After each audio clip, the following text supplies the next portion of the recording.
السلام علیکم ورحمۃ اللہ وبرکاتہ۔ رہبر اسلام یوٹیوب چینل میں آپ حضرات کا استقبال ہے۔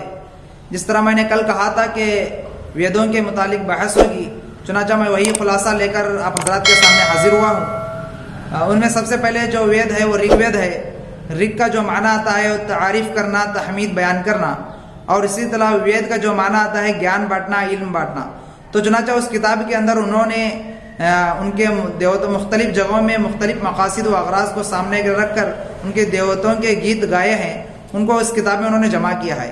اب رگ وید جو ہے مشتمل ہے 10 منڈلوں پر مشتمل ہے۔ منڈل کہتے ہیں کتاب یا حصے کو، چنانچہ اس میں سے دوسرے حصے سے لے کر 7ویں حصے تک یا دوسرے کتاب سے لے کر 7ویں کتاب تک ان کے قدیم بزرگوں کی باتیں اس کے اندر نقل کی گئی ہیں، اور پہلی 8ویں 9ویں 10ویں اس کے اندر اب کے زمانے میں کچھ اضافہ بھی کیا گیا ہے۔ اور جس طرح ہمارے قرآن مجید میں کلام اللہ شریف میں جس طرح آیت ہیں، رکوع ہیں، اور اسی طرح جس طرح صورتیں ہیں، صورتیں کے تحت آیتیں ہیں، اسی طرح ان کی کتابوں میں سوکت نام سے قائم کی گئی ہیں، اس کے تحت منتر آتے ہیں۔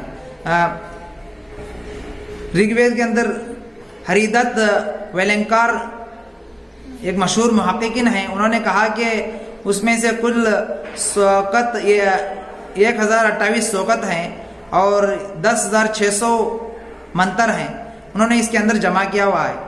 اور اب رگ وید کے اندر رگ وید کا موضوع کیا، ہر کتاب کا ایک موضوع ہوتا ہے، تو اسی طرح رگ وید کا موضوع ہے ان کی دیوی دیوتاؤں کی تعریف و تحمید بیان کرنا۔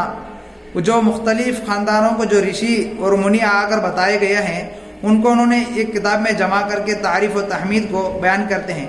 اب رگ وید کے اندر کون سی دیوتوں کی تعریف کی گئی ہے، ان میں مختلف مقامات پر مختلف دیوتوں کی تعریف و تحمید کی گئی ہے۔ اس میں سے 303 رشیوں نے 80 کے قریب دیوتوں کی تعریف بیان کی ہے۔ ان میں سے مشہور جو دیوتا ہیں اندر ہے، دیو ہے، اگنی ہے، منتر ہے، اندر دانی ہے، پرتھوی ہے، اسی طرح سرسوتی ہے۔ ان دیوتوں کی تعریف انہوں نے ایک جگہ جمع کی ہے، اور سب سے زیادہ اس میں اندر دیوتا جو ان کے سب سے طاقتور دیوتا سمجھا جاتا ہے، اس کی تعریف زیادہ کی گئی ہے۔ میں ایک منتر کا ترجمہ آپ حضرات کے سامنے رکھتا ہوں، بغور سنیں کہ اس کے اندر کیا کہا گیا ہے۔ اس کے اندر کہا گیا ہے کہ وہ منتر کا ترجمہ یہ ہے: اے طاقت والے اندر، ہر جاندار کو کھانے پینے کے لیے 1000 قسم کے اناج، گائے، بھینس وغیرہ، بکری وغیرہ دیجیے۔ اس طرح کے ان کے منتر کے ترجمے ہیں، ان کے منتر ہیں تو ان کے ترجمے ہیں۔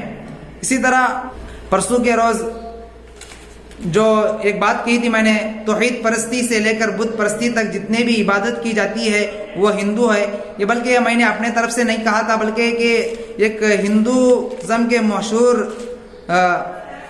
مشہور و معروف محققین ہیں، انہوں نے اپنے ایک رائے کا اظہار کیا تھا۔ گرو پرشاد سین نے اپنے رائے کا اظہار اپنی کتاب میں اس طرح پر لکھا تھا کہ توحید پرستی سے لے کر بت پرستی تک جتنی بھی عبادت کی جاتی ہے وہ ہندو ہے۔ انہوں نے اپنے رائے کا اظہار اس طرح کیا تھا، وہی رائے میں آپ کو حضرت کے سامنے نقل کیا تھا کہ ہندو کس کو کہتے ہیں۔ ہمارے چینل سے جڑے رہنے کے لیے ہمارے چینل کو سبسکرائب کیجئے۔ والسلام علیکم ورحمۃ اللہ وبرکاتہ۔